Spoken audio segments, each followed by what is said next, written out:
Muy buenas tardes con todos y todas que nos siguen aquí por Facebook en vivo. Les damos la bienvenida cordial en esta tarde soleada aquí en la ciudad de Quito.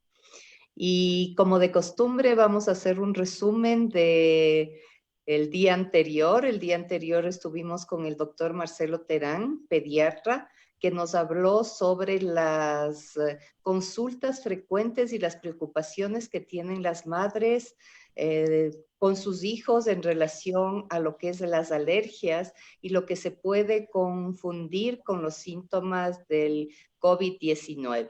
Así es que las personas que tienen alguna inquietud o alguna situación en relación a esto, por favor se pueden comunicar con los teléfonos que dejamos en la página de la Fundación Familia Integral.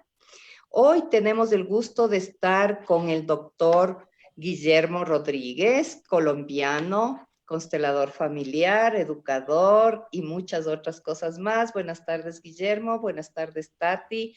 Buenas tardes. Bienvenidos. Y en estas jornadas continuamos con lo que es los órdenes sistémicos, los órdenes del amor, constelaciones familiares, que Guillermo nos está compartiendo su conocimiento de una forma tan amigable y tan fácil que da gusto oírte, Guillermo. Así es que bienvenido. Muchas gracias, Margarita. Muchas gracias, Tatiana.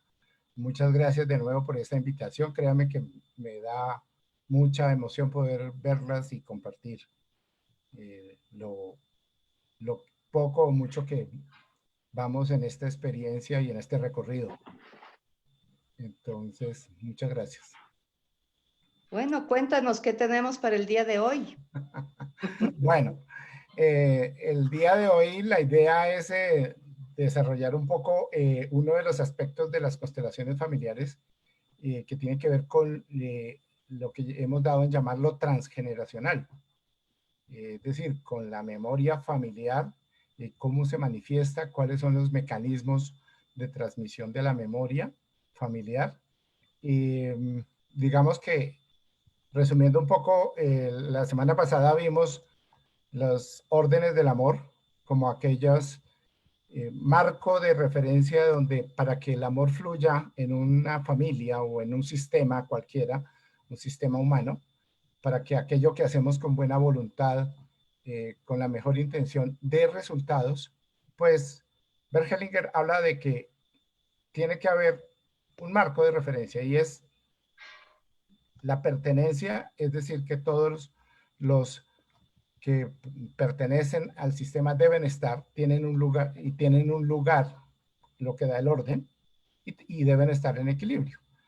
Si me permiten, yo puedo, voy a compartir y empezamos con el tema, porque el otro tema que sigue de esa visión de la constelación es cómo pertenecemos a la historia de la familia y cómo de alguna manera se repiten historias, se repiten patrones, se repiten cosas a veces obviamente buenas, pero otras no tan buenas.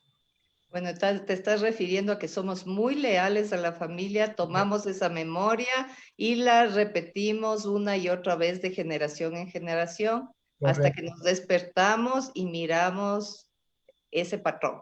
Sí, sí, Ya. esa es la idea.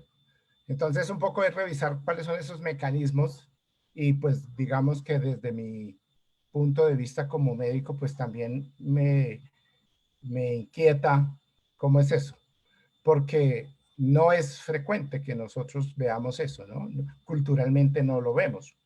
Culturalmente nos negamos a esa influencia de los antepasados, de los ancestros en nuestra propia vida. Entonces es Ujú. un poco mirar eso. Si me Listo, Bueno, qué entonces interesante, estamos. bienvenido. Entonces, empecemos. Ok. Bueno, entonces voy a compartir.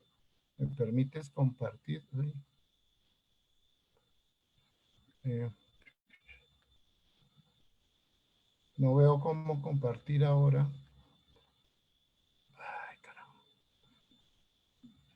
Bueno, en la parte de abajo tienes una flechita verde que dice compartir pantalla. Sí, sí, pero no sé por qué tengo tanto lío más acá ya. Chat, participantes. Al lado del chat está.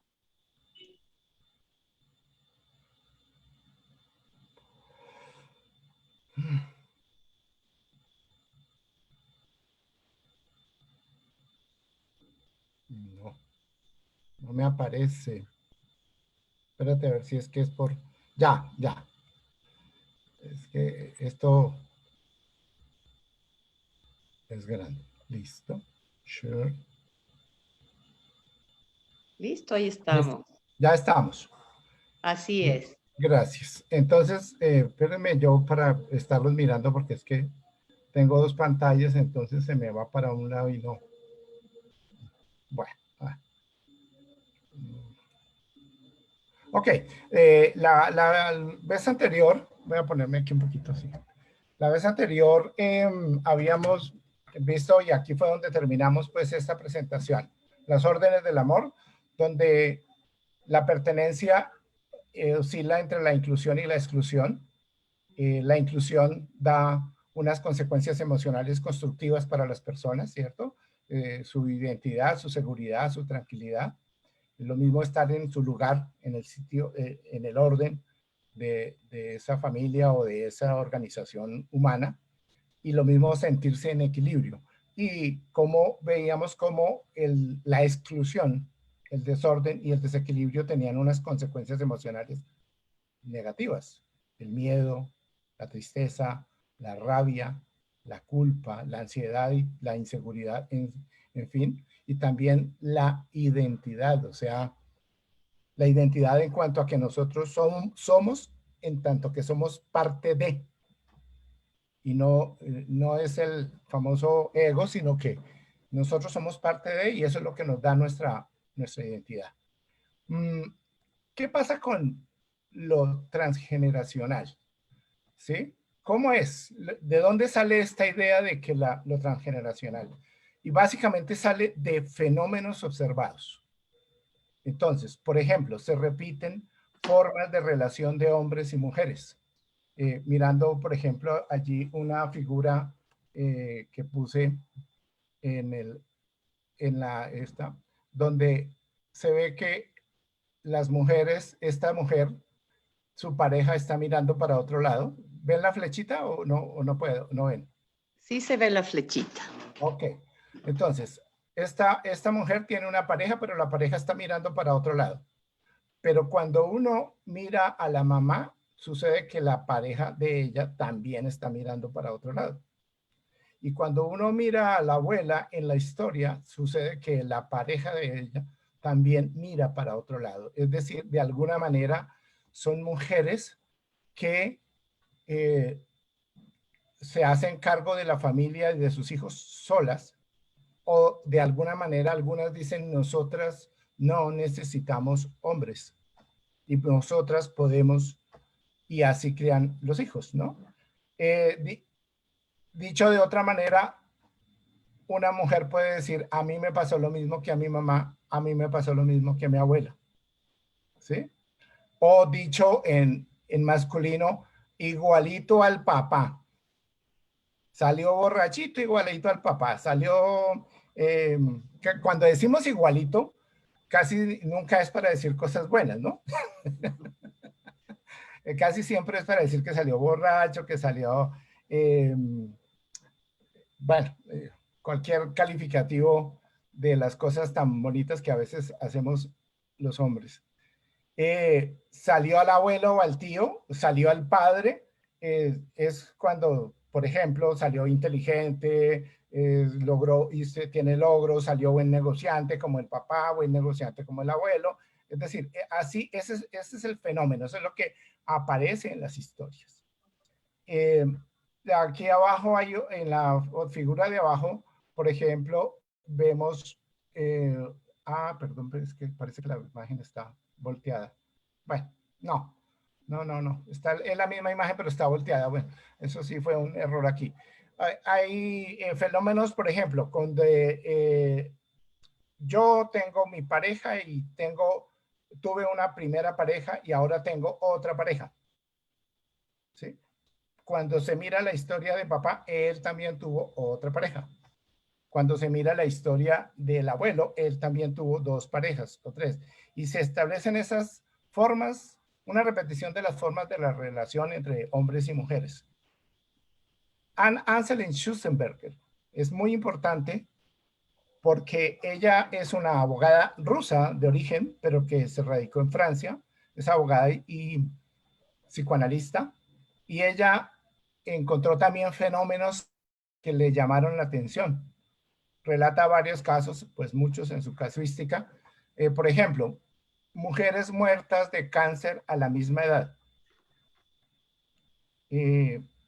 Yo personalmente tuve una compañera de la universidad, de la oficina, que por ejemplo entró en una crisis, tenía unas dificultades para tener hijos y finalmente logró un embarazo un poco tardío. En una crisis emocional terrible y ella pensaba pues que estaba muy enferma.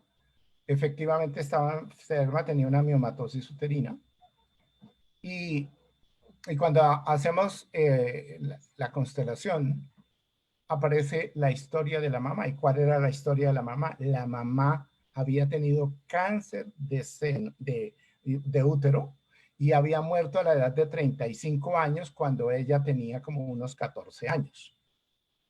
A esta mujer le da esa crisis y esa crisis de ansiedad y se le diagnostica su enfermedad de una miomatosis uterina a la misma edad en que la mamá murió. Esos son fenómenos que entonces empezamos a mirar qué será lo que está pasando. Anne Schussenberger cuenta una historia de una niña de 4 años que tenía episodios repetitivos de asma, pero eran curiosas porque le daban solo en una fecha específica. Le daban los 25 y 26 de abril de cada año. Cuando buscan la historia de la familia, por allá haciendo la cosa, encontraron que un abuelo, un tío abuelo, había estado en la Primera Guerra Mundial. Y en la Primera Guerra Mundial, una de las armas que se usó mucho fue el gas. El abuelo murió en esa guerra el 25 o 26 de abril gaseado. Entonces dice, ¿cómo es este fenómeno? ¿Qué pasa? ¿Por qué encuentran una relación así? Se encuentra que se repetían historias trágicas, accidentes, muertes violentas, enfermedades. Yo quiero hacer énfasis en lo siguiente, también se repiten las cosas buenas. Es decir, hay un músico y si uno mira de dónde viene la música en él, pues puede encontrar que en su papá o su mamá o sus abuelos eran músicos, ¿no? Los buenos comerciantes, las personas que destacan en algunas cosas. Es decir, la memoria familiar transmite las cosas buenas de la familia y las cosas no tan buenas de la familia. Guillermo, una cosita aquí que es importante, porque muchas veces las personas piensan y creen que esto se graba en los genes, o sea, que ya vienen los genes. Y no son los genes, son las memorias. Y es más o menos, yo les sé explicar que cada familia tiene como una nube de información, igual que ahora dice, ¿dónde está tu información? Está en la nube. Y uno Sí. al mirar, es decir, un paquete de memoria y de historias y cosas en el cual los miembros de la familia acceden a esa memoria y muchas veces inconscientemente por lealtad, como dices, por orden o por equilibrio, por compensación, replican o repiten esas historias y muchas veces pensamos que eso debe estar en el cuerpo, en los genes, pero la memoria Pero para está allá vamos. en todas las partes. Bueno, Para allá vamos, muy bien. No te me adelantes. bueno. Bueno, entonces se dice que nosotros tenemos una información generacional, o sea, de nuestra vida actual, que esos los hechos con los cuales yo me relaciono, los que conozco, es una información obvia, lo que yo miro y puedo confirmar, esa sería una información generacional. Pero hay una información transgeneracional formada por los eventos que transmite la memoria familiar, como tú refieres, las lealtades. Esto de la memoria, digamos que hay, a veces es difícil como hacerse a la imagen de qué es el alma familiar que tiene una memoria familiar, ¿sí? Porque no podemos como visualizar que hay algo etéreo, algo así, pero yo utilizo con perdón de las personas creyentes y de las no creyentes, utilizo la imagen de Dios. ¿Cuál es la imagen de Dios? Dios es algo que es inacible, que uno no ve, pero que uno le da una identidad. Es decir, Dios tiene una mente, tiene una capacidad, tiene digamos, es igual a uno, en el sentido de que uno tiene de sí mismo una memoria, ¿sí? Unos objetivos. Es decir, uno dice, Dios te creó, Dios te hizo, Dios tiene un objetivo para ti, Dios quiere algo para ti. En esa misma forma podemos entender el campo de la memoria familiar. Es decir, la familia tiene una entidad, una identidad que a veces es difícil verlo, pues porque estamos en esta cultura occidental donde lo que prima es el individuo. El, no se puede decir lo mismo, por ejemplo, en una cultura indígena, que ellos sí son muy conscientes de la identidad familiar y de la identidad cultural. No se puede decir lo mismo de los orientales, que también son muy conscientes de esas digamos, como instancias superiores al individuo.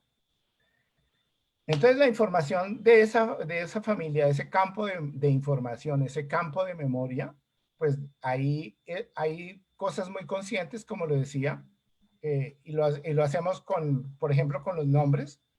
Vamos a hablar de alguien muy conocido, John Ford. John Ford, su hijo se llamaba John Ford II y el nieto se llamaba John Ford III y había un John Ford IV. Es decir, eso conscientemente la familia puede escoger qué es lo que transmite, ¿no? El nombre, por ejemplo. Mi papá se llamaba Guillermo, yo me llamo Guillermo, mi hijo se llama Guillermo. Esto, en cierta manera, es consciente. Pero lo que nos llama la atención son las cosas inconscientes de los cuales no nos damos cuenta, ¿sí? De esas memorias familiares, decía, hay cosas que son constructivas y le dan fuerza, y le dan como fuerza al camino de realización de las personas. Pero hay otras memorias, y generalmente muy inconscientes, que me estrellan, que no me dan la posibilidad de seguir en la vida, ¿cierto? Como que me frustro. Es aquello que no sé y no lo puedo confirmar, y sin embargo sucedieron y están presentes en mi familia. Entonces ahí vemos, por ejemplo, una forma de la memoria familiar donde está la abuela, la madre y la nieta haciendo la misma cosa, ¿no? Mecanismos de la memoria familiar.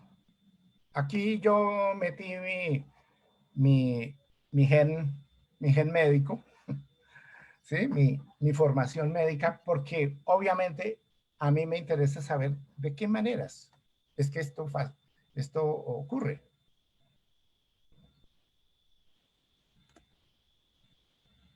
Lo genético. Lo genético es muy importante. Nosotros somos 50% papá y 50% mamá. Físicamente somos 50% papá y 50% mamá. Porque papá puso los cromosomas de él y mamá puso sus cromosomas también, sus genes. Y así también podremos entender que nosotros somos 25% cada uno de nuestros abuelos y 12% cada uno de nuestros bisabuelos y 6% cada uno de nuestros tatarabuelos. Es decir, toda la información genética la tenemos ahí. ¿Sí? Y podríamos hacer un rastreo. Hoy en día se pueden hacer rastreos de genes hasta N generaciones. Lo más curioso es que esos rastreos hoy en día se hacen por la vía materna, porque hay una información genética que se transmite de generación en generación únicamente por la vía materna, ¿sí? Eh, pero no solamente los rasgos físicos, sino que los rasgos emocionales y comportamentales también se transmiten. Y voy a pedirles a ustedes que están ahí y a los escuchas, díganme o pensemos, y te invito a ti, Margarita y Tatiana, una cosa en la cual yo soy como mi papá. Una cosa que yo puedo decir, yo soy tal cosa como mi papá. Ya Tatiana la encontró. Sí, es que me llama la atención porque justo este ejercicio hicimos ayer en el taller. Ok. Justo fue el ejercicio que hicimos fue qué es lo que yo tengo como mi papá. Y yo puedo decir que físicamente yo soy como mi papá. Ok, listo. A ver, Yo puedo Margarita. decir que tengo el sentido del humor que tenía mi papá. Muy bien, entonces di yo soy alegre y tengo el buen humor de mi papá. Ahora Pues sí. díganme, digamos una cosa, porque aquí la vaina no es ver, digamos una cosa no tan buena que yo tengo como mi papá. Ahora una no tan buena. Una no tan buena. A No, ver, yo tengo mal genio como mi papá. ok, sí, yo soy mal geniada como mi papá. Muy bien. Ahora una cosa buena que tengamos de mamá. Yo soy persistente como mi mamá. Muy bien, muy bien. Ujú.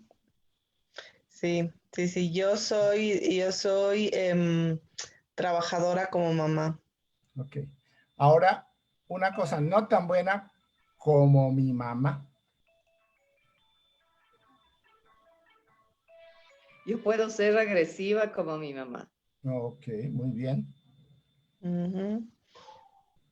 Yo puedo ser resentida como mi mamá.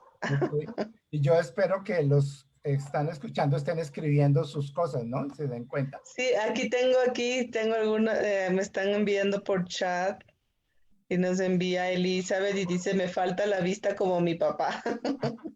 Muy bien. Este ejercicio tiene una cosa, y es que cuando yo me doy cuenta que tengo cosas buenas, pues yo sigo con eso, ¿no? Eso me da fuerza, me da identidad.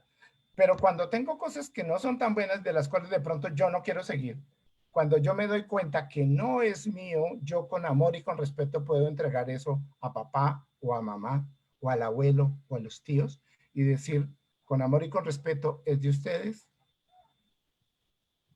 y ahora yo me voy a dar permiso para hacerlo distinto. Con amor y con respeto es sin juzgar a papá y a mamá. Hay una tarea que yo dejo, es 25 cosas de papá y mamá y Wow. 25 cosas de mamá. Tranquila, esa es una tarea de 3 años más o menos. Sí, porque Y también hay que buscar las cosas de los abuelos, ¿sí? Las que tengo y las que no tengo, las que tengo claridad. Y ahí nos enredamos un poquito. Bueno, entonces, genéticamente no hay nada que hacerle, ahí está la memoria. Genética, ahí está. Segundo, hay una cosa que se llama la epigenética. ¿Qué es lo genético? Lo genético en la biología es aquella información que está dentro de las células que garantiza la continuidad de la especie. Es decir, que yo siga siendo un ser humano y no me cambie a un mono o a un, Mono cualquiera. y a un mono, ¿cierto? Sino eso es lo genético. Y se creía que lo genético no cambiaba. Hasta hace unos 30 años, esa era la teoría. Los genes no cambian. Lo otro que también creíamos era que los factores ambientales, los factores como la alimentación, los factores como lo aprendido, que eso no alteraban y no tenían ninguna influencia en el gen. Bien, nos vamos bajando del bus. Porque, por ejemplo, en el año 2000, hay un médico, el doctor Eric Kandel, premio Nobel de Medicina para ese año de 2000. Él descubrió que efectivamente lo que tú aprendes se graba, parte de la memoria de largo alcance es porque se graba en los genes de las neuronas. Es decir, lo que yo aprendo sí cambia. Entonces, por ejemplo, se encuentra que anteriormente, cuando no había los mapas estos del Waze, eran muy famosos los taxistas de Londres, porque ellos tenían una visión y una cuestión que sabían la ciudad al dedillo, al derecho, y para poder ser taxistas tenían que sabérselo. Y resulta que les hacen unos exámenes, unos escáneres cerebrales y encuentran que hay áreas del cerebro más desarrolladas porque tienen esa memoria, desarrolladas por esa memoria. O sea, hubo algo allá en los genes que cambió. Y este doctor Kandel demostró con una serie de observaciones en animales, con un gusano marino que se llama la plicia, que efectivamente sí se producían cambios genéticos. Lo epigenético es cuáles son esos cambios. No es que cambie el gen. O sea, lo que me da la continuidad como ser humano no cambia. Pero hay algunas partecitas de la química del gen que sí se activan. Es la imagen que yo les pongo para que nos pongamos fácil es lo siguiente. Supongamos que tenemos un cableado entre el bombillo y el punto donde el switch, donde yo prendo, ¿sí? Si uno se da cuenta, uno puede oprimir el switch y prender, o oprimir el switch y apagar. ¿Hubo cambios estructurales? No. No. Sigue siendo lo mismo, ¿sí? El mismo bombillo, el mismo cable, el mismo switch. Pero algo cambia cuando yo lo prendo o cuando yo lo apago. Lo que hoy en día está demostrado es que los aprendizajes, lo que yo aprendo, mi forma de comer también, mi exposición a mis hábitos, lo que yo hago de nuevo y ambientalmente, prenden y apagan switches en los genes. Y esas prendidas y apagadas de esos switches se transmiten generacionalmente. ¿Sí? Entonces, voy a hablar, Robert Adler, es otro investigador, trabajó con ratas y él hizo un experimento que era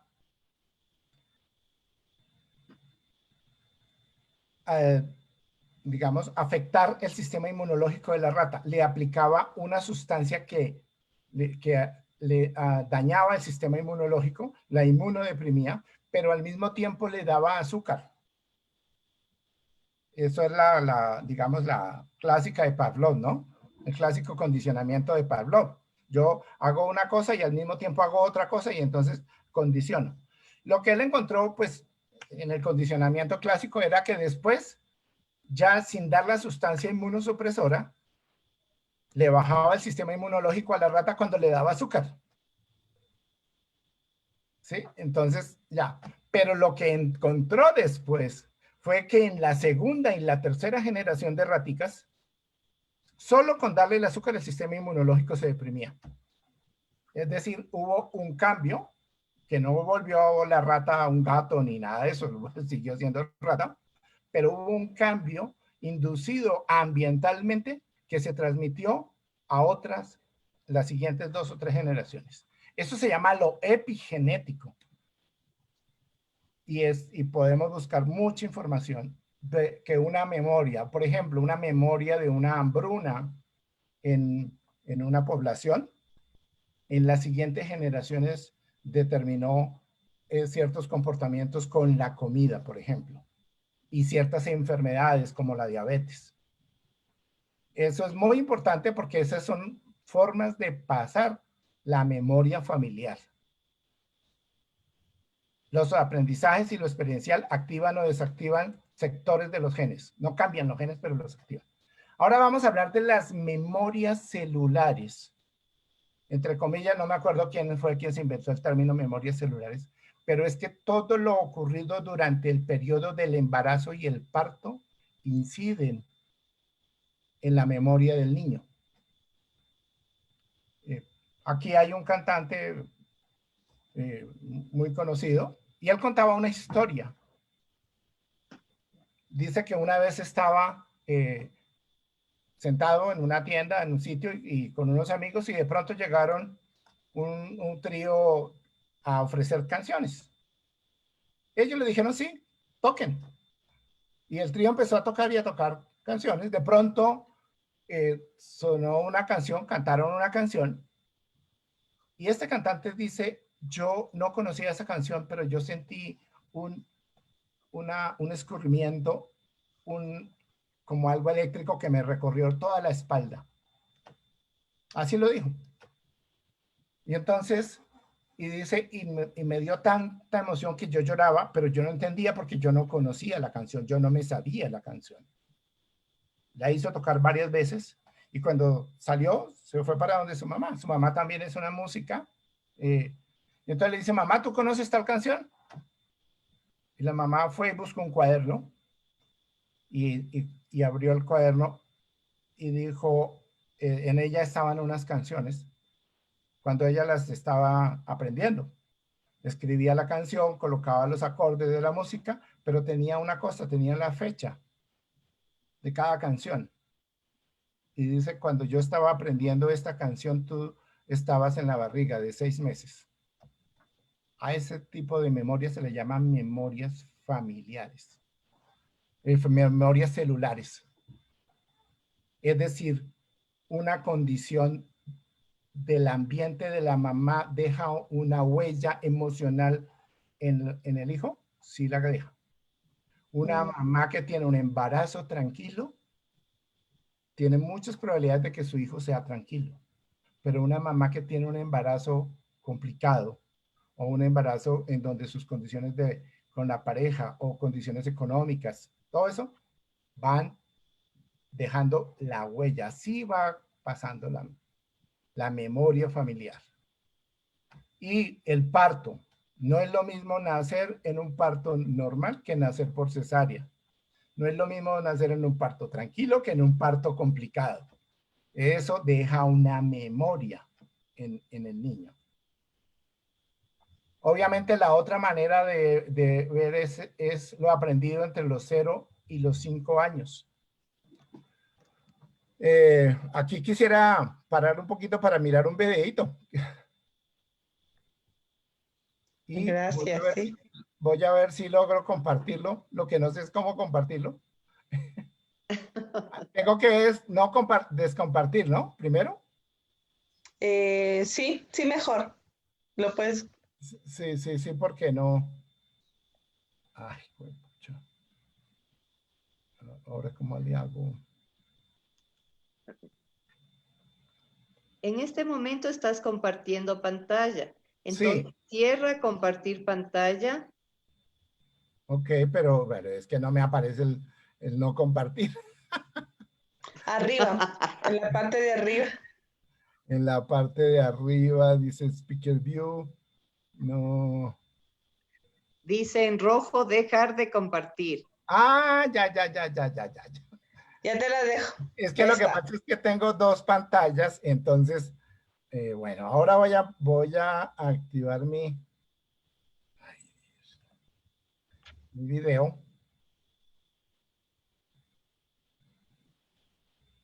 y espero poderlo compartir. Pero Ponle ahora no pausa. sé cómo compartir. Ponle en pausa, pon abajo la flechita compartir pantalla otra vez. Abajo al lado de chatear dice compartir pantalla. No, también así esta tecnología sí lo pone a uno medio. Vamos a ver, ahora sí, ya. Share screen. Voy a poner esta. Share. Muy bien. ¿Listo? Lo Bien. estás haciendo muy bien. Para que vea que el oro viejo sí aprende a hablar.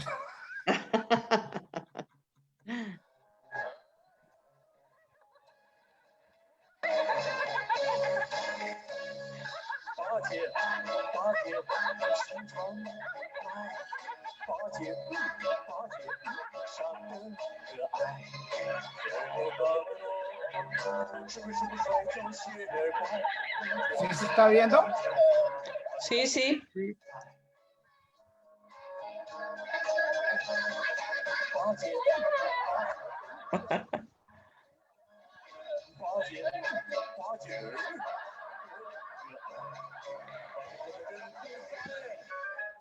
El tema es que estas actitudes se vuelven inconscientes también.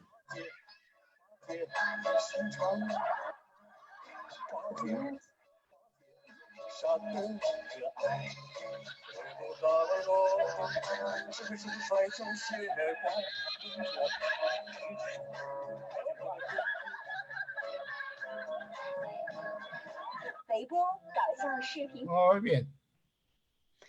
Mi querido Guillermo, lo que yo decía es que esas que hacemos, igual que nuestros padres, es inclusive inconsciente. Yo pienso que muchas veces ni siquiera muchas personas pueden no haber conocido a sus padres, pero se descubren teniendo actitudes o formas de pararse o de sentarse o de reírse o de hablar muy parecidas a sus padres. Sí. Y eso se manifiesta, por ejemplo, cuando hacen reuniones familiares, que llegan y dicen, uy, pero ese peladito es igualito al abuelo. Y el peladito no conoció al abuelo, el abuelo ya murió, pero ahí lo encuentran. eh, eh, bueno, entonces voy a volver a eh, Compartir pantalla. compartir pantalla, share screen. ¿Ya o no? No No todavía. todavía. Ah, ya. Ya estás. Ahora sí. Ok, entonces decía que lo aprendido entre los 0 y los 5 años queda en el inconsciente, pero ahí viene parte de la memoria familiar. Y, y digamos, una cosa es que todo lo que afecta emocionalmente a la familia pasa. De alguna manera las emociones pasan de una generación a otra. Es decir, una mamá alegre y tranquila da paso a que sus hijos sean tranquilos y alegres y da también paso a que sus nietos sean alegres.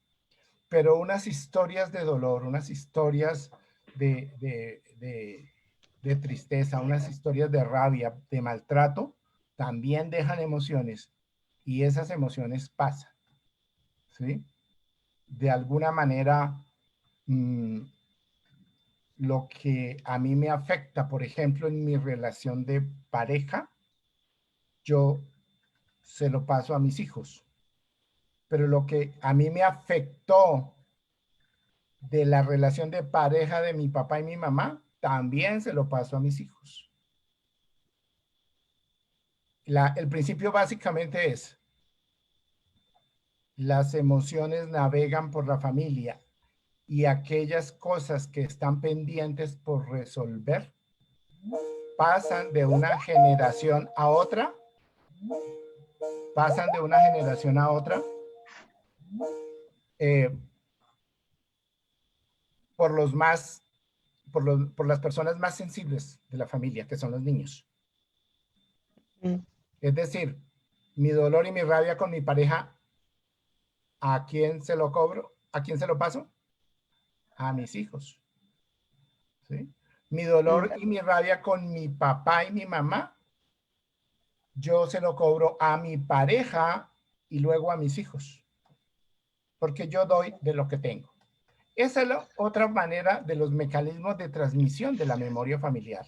Ahorita que te escucho diciendo esto, mi querido Guillermo, me pongo a pensar en esto que está sucediendo ahora en Estados Unidos con el tema este de la persona que murió, que era una persona negra que murió. Y yo digo, ahí se ve tanto dolor, pero es la indignación, yo creo que es transgeneracional esto, Claro, porque es tanta fuerza que hay, tanto dolor que se muestra que es obvio, es un ser humano y la forma en cómo murió fue terrible.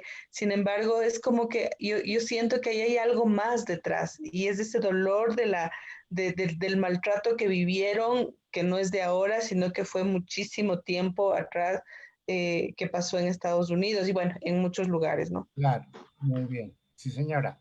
Eso ahorita vamos a ver si alcanzamos a llegar ahí, ¿no? Ujú. Entonces, cuando, si nos ubicamos en el triangulito de la pertenencia al orden y el equilibrio, todo lo que sean desequilibrios, desórdenes y exclusiones en un momento histórico de la familia que no se resolvieron en esa misma generación, es decir, que el equilibrio no fue restaurado o no fue incluido, o por ejemplo, hay cosas que se vuelven, por ejemplo, secretos. Un abuelo abusador.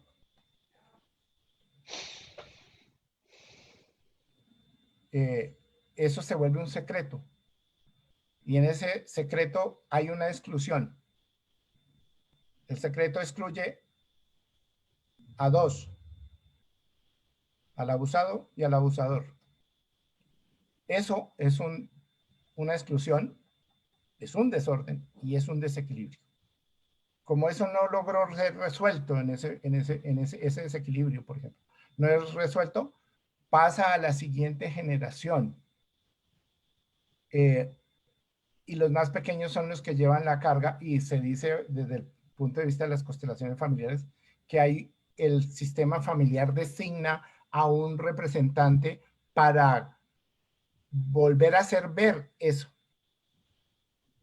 Y entonces hay otra persona que es abusada, otro abusador. De alguna manera, entonces, desafortunadamente los más pequeños van llevando la carga y pagan o tratan de compensar inconscientemente. Esto es lo que se llama una implicación. Es decir, trastornos del equilibrio, de desorden o de exclusión implican que alguien de la familia queda para mostrarnos eso que pasó antes en esta repetición. Ahora, los secretos familiares, abusos, estafas, infidelidad, muertes trágicas, suicidios, repiten y muestran a los excluidos. Casi siempre uno es una cadena cuando uno hace una cadena hacia atrás. Esas dinámicas son de identificación, yo por ti, es decir, una persona hoy se identifica con alguien de sus ancestros, o de expiación, yo pago por ti, de alguna manera. eh, entonces, aquí hay hubo un cantante muy famoso, y no lo voy a nombrar porque pues estamos hablando en público, un cantante muy famoso que tuvo una vez un accidente. En ese accidente murió un joven familiar de él y curiosamente, cuando este cantante famoso tuvo uno de sus hijos, le puso el mismo nombre. 25 años después, el hijo muere en un accidente similar. Y Y curiosamente, hay otro hermano que acabó de morir ahora, hermano, también hijo del mismo cantante. Es decir, llevan dos hijos muriendo en accidentes similares a aquel que ocurrió hace 25 años. ¿Cuál sería la visión desde las constelaciones? Una muerte de una persona joven es un desequilibrio, ¿sí? Y es un desorden. De alguna manera, este hombre, el cantante, digamos que se carga, consciente o inconscientemente, de una culpa. Y esa culpa queda ahí, y de alguna manera esa culpa luego es asumida por uno de sus hijos o por los hijos, y llega a la muerte también, a la muerte temprana, casi a la misma edad que murió, era un tío. Uno lo ve en consulta. Yo he tenido, por ejemplo, aquí una mujer que tiene ideas suicidas y está, pues, en crisis con una ideación suicida. Y cuando hacemos la constelación, ella coloca a ella al borde de la vida, ¿no? Al borde de la mesita, con trabajo con figuras. Lo coloca al borde de la mesita. Coloca a un hermano que habían asesinado en la calle unos meses antes, y coloca en el mismo borde al otro lado a su papá. Estas tres personas, estas tres figuras no miran hacia adelante, están mirando hacia el lado. Y yo le digo, miran, estas tres figuras están mirando, tú, tu hermano y tu papá están mirando para allá, para otro lado. Y le digo, ¿qué hay allá? Entonces ella saca una figurita y pone ahí, y pone un hombre. Le digo, ¿y cuál es la historia? ¿Quién es ese hombre? Dice, es que mi papá, que era policía acá, participó en un secuestro ilegal en el grupo que secuestró, y ese secuestrado murió. Entonces, digamos que hay eso. ¿Qué siente un niño sabiendo que su papá participó en un secuestro y que el secuestrado murió? Que su papá es partícipe de un asesinato, no sé si directamente o no. ¿Cómo se carga ese niño? De alguna manera el sistema trata de equilibrar, y quien murió posteriormente en un asesinato es el hijo de 18 años. Y esta hermana, que es un poquito mayor, viene después con ideación suicida. Es decir, ¿cuáles son los mecanismos acá? El del joven. Yo pago por ti, papá. Eso sería una compensación. Es una compensación. Yo expío, yo pago por ti. Trato de equilibrar. Y esta mujer ahí tiene un te sigo, yo me voy contigo, le dice al hermano. Y tal vez le dice al papá, yo también pago por ti. Cuando le mostré eso y le digo, mira al muerto que murió injustamente y dile, yo te doy tu lugar y me duele lo que pasó contigo, y te pido que descanses en paz a pesar del dolor y de tu rabia. Y yo soy la pequeña y yo no tengo la culpa.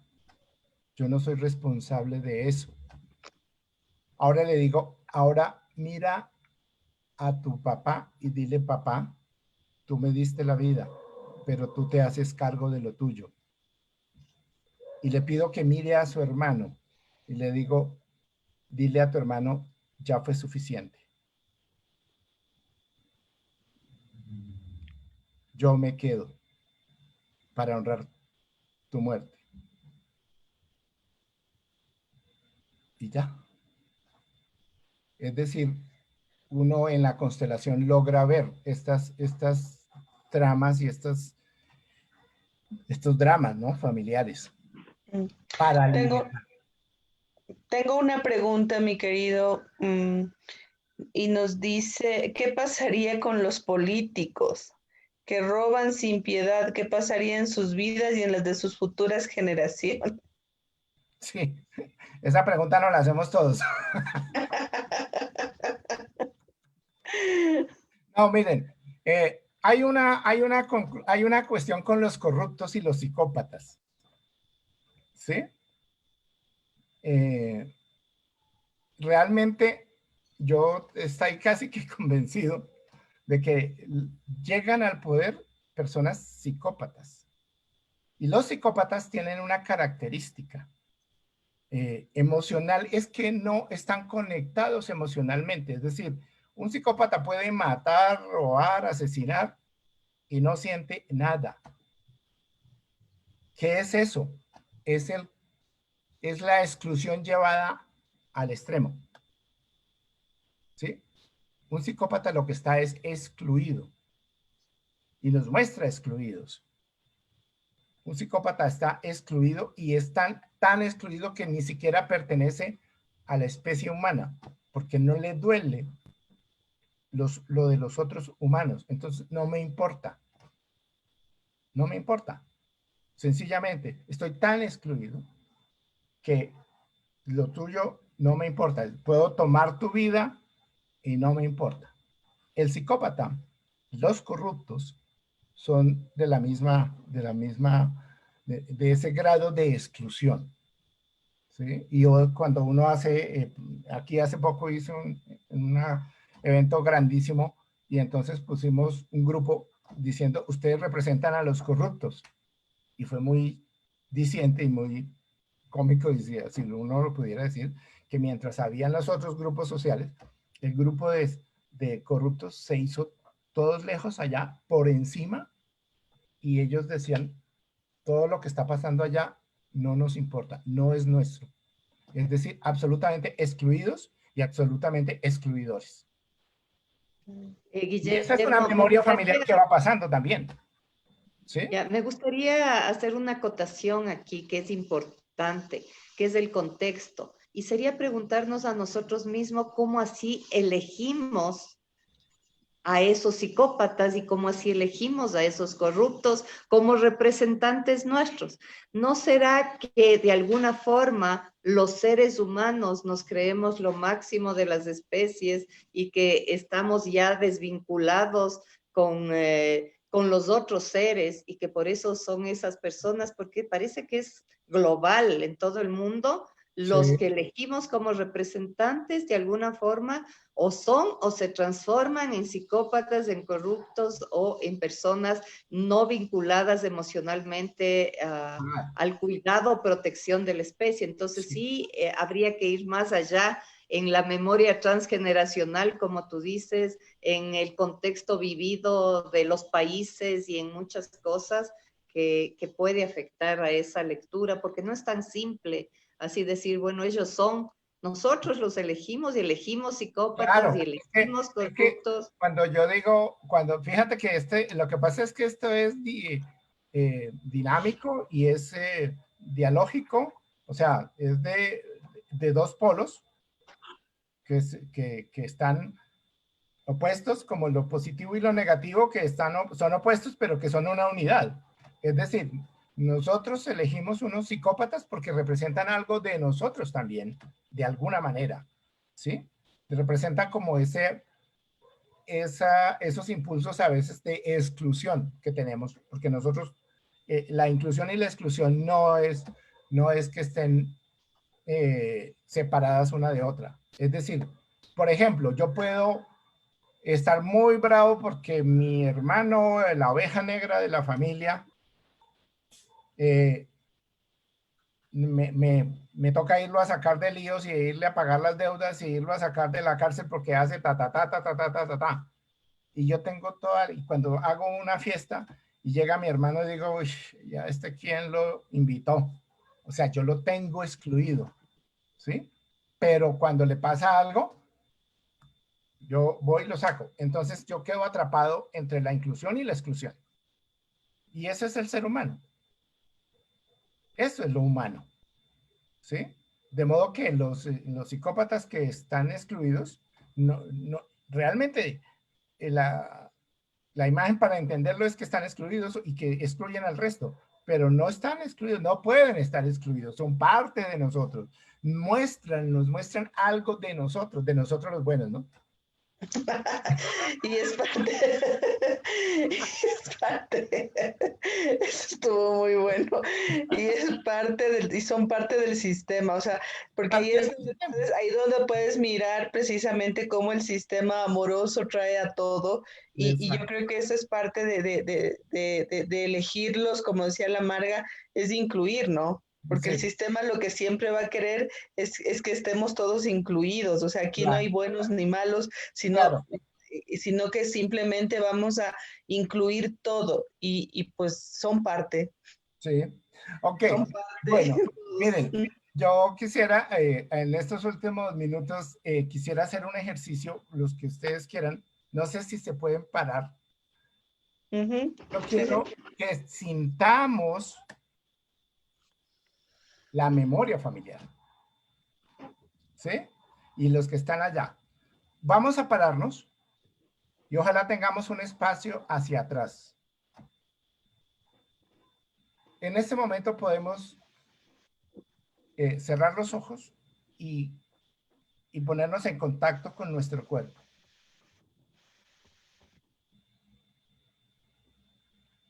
Ponernos en contacto es que vamos a sentir algunas sensaciones. Podemos sentir frío o calor, hormigueos, tensiones, dolorcitos en alguna parte, eh, presión, pesos. Y vamos a ir recorriendo desde los pies hasta la coronilla, pasando por las rodillas, la región pélvica, el abdomen, el pecho, y sentamos algo ahí. Tenemos unas sensaciones, molestias. Ahí somos nosotros. Es decir, aquí lo que yo estoy viendo, Tatiana, Margarita. Muy bien. Miremos si estamos tranquilos o intranquilos. No voy a decir más nada. O qué emoción otra está ahí. Pero ahora les voy a pedir que vamos a dar un pasito hacia atrás a la izquierda. Cuando damos un solo pasito, denlo cortico para que podamos hacer el esfuerzo. Ahí somos, atrás a la izquierda está mamá. Y respiramos otra vez y nos volvemos a conectar con el cuerpo y volvemos a hacer ese ejercicio de pasar por el cuerpo y de darnos cuenta que sentimos,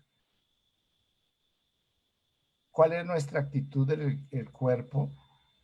Por ejemplo, Tati está mirando hacia el piso ahí y tal vez mamá está siendo atraída por alguien que murió. Y entonces podemos sentir algo. Pensemos ahí, además de las sensaciones del cuerpo de mamá, pensemos qué emoción está, o básicamente si está tranquila o intranquila. Podemos sentir sensaciones de balanceo, desbalanceo, o tal vez como que de pronto podemos mirar también que mamá como que mira para otro lado, como que está ida, ¿no? Bueno, cada uno está haciendo este ejercicio. Muy bien, muy bien. Ahora vamos a dar otro pasito a la izquierda y atrás. Y estamos con una de las abuelas.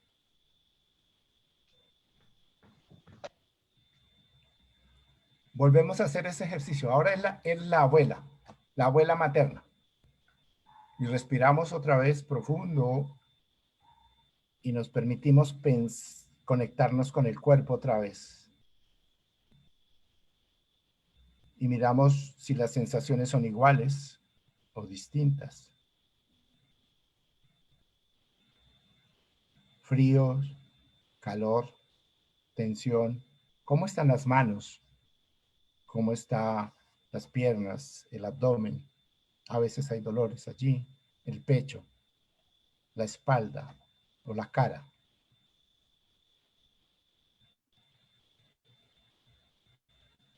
Muy bien.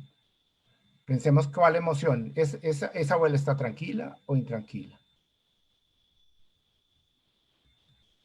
Y ahora, muy bien, damos otro paso atrás y a la izquierda y nos vamos con una de las bisabuelas, la que sea, la que nos diga acá.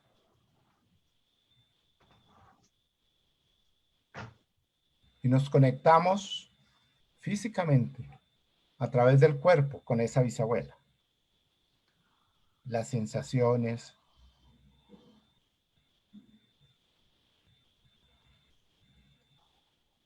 el calor o el frío, el hormigueo.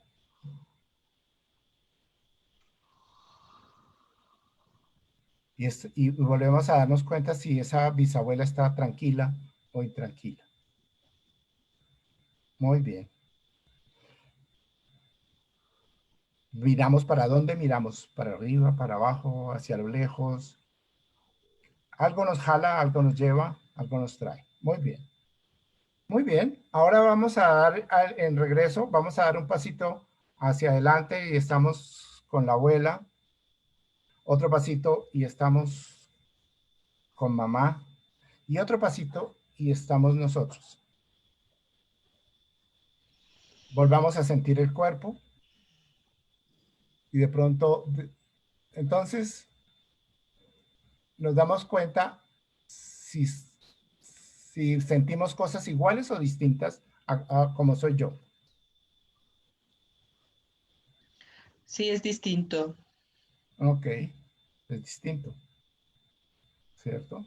Ahora yo les voy a pedir que desde ahí, desde su posición, se volteen y miren allá a esas mujeres. A esas que vimos, a mamá, a la abuela y a la bisabuela. Hasta ahí hicimos el ejercicio. Pero podríamos hacerlo 7 generaciones.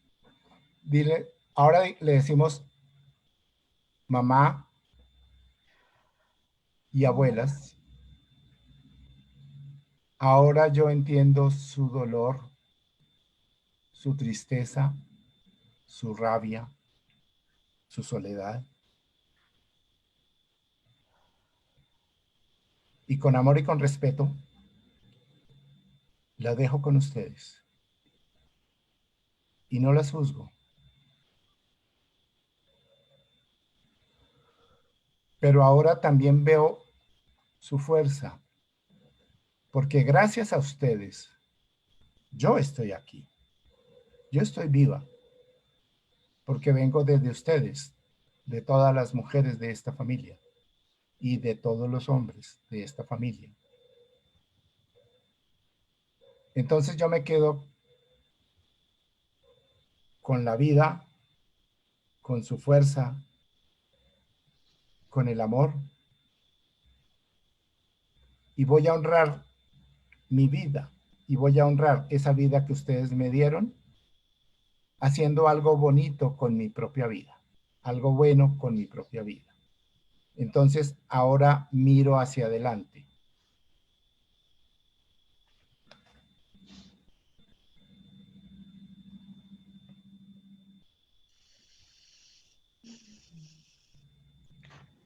Listo. Muy bien.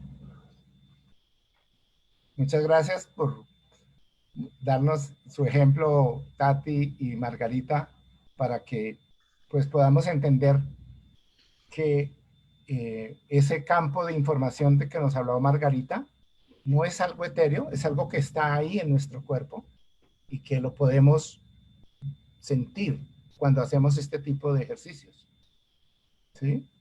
Es muy sencillo, porque ahí está. Ahí está. Y ahí tenemos la fuerza. Pero cuando uno hace ese ejercicio, se permite entender que la gran mayoría de las veces la vida de las generaciones anteriores fue mucho más dura que la que nos tocó a nosotros. Y entonces yo puedo bajarme de mis dolorcitos, de mis rabias, ¿sí? Y decir, voy a hacer algo bonito con mi vida para honrar esa vida que viene desde allá, desde toda esa fuerza y también desde todas esas historias a veces trágicas que traemos.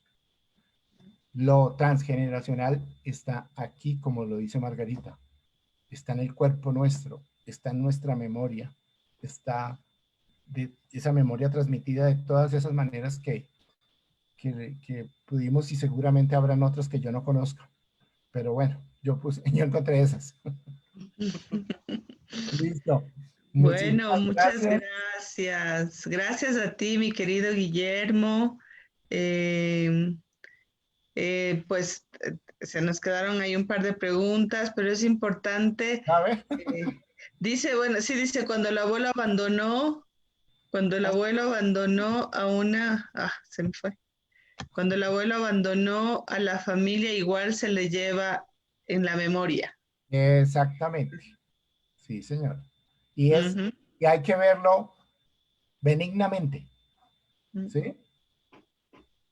sí, Hay muchas historias de los abuelos, hay muchas historias de las abuelas. Aquí también hay la historia de las abuelas que tuvieron un hijo con una pareja, otro hijo con otra pareja, y entonces, no, esa era la abuela Alegrona, pero ahí la estamos juzgando. La abuela Alegrona, a mí me da risa porque es que aquí en Colombia ese es una imagen bastante Recuerda. frecuente, y entonces le digo, ojo con la abuela Alegrona, porque uno, la estamos juzgando, y si yo juzgo a mi abuela, me estoy juzgando a mí mismo. Pero mm, segundo, una abuela que tuvo una pareja y un hijo, y otra pareja y otro hijo, y otra pareja y otro hijo, tiene una profunda sensación de soledad. mm, Es una historia de dolor mm, que ujú, nosotros tenemos que mirar con respeto para no repetirla. Mirar con respeto sin juzgarla para no repetirla. ujú.